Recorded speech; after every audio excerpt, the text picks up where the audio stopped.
Welcome back. Now what we need to do is that we need to include a template.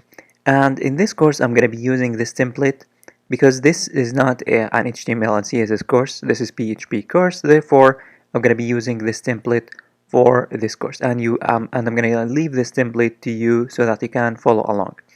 And if you already have a template that you want to use, go ahead and use it. However, I'd recommend using this template so that you understand the process, how to include it, and to follow along as well.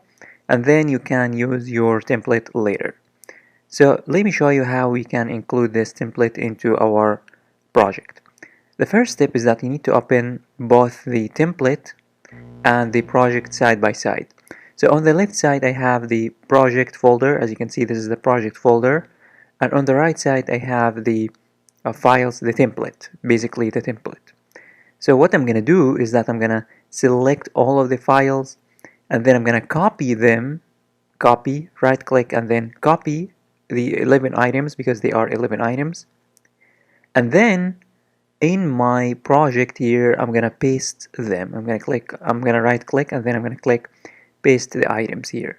If I click on paste items, all of the items will be integrated into my project now. As you can see here, this is my project now, and I have these files. So these are the files that I'm going to be using, and this is the template basically that I'm going to be using in this course, and it's going to look like this, something like this, which is amazing.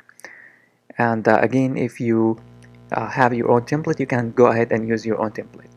However, I recommend using this template for now so that you understand the complete process.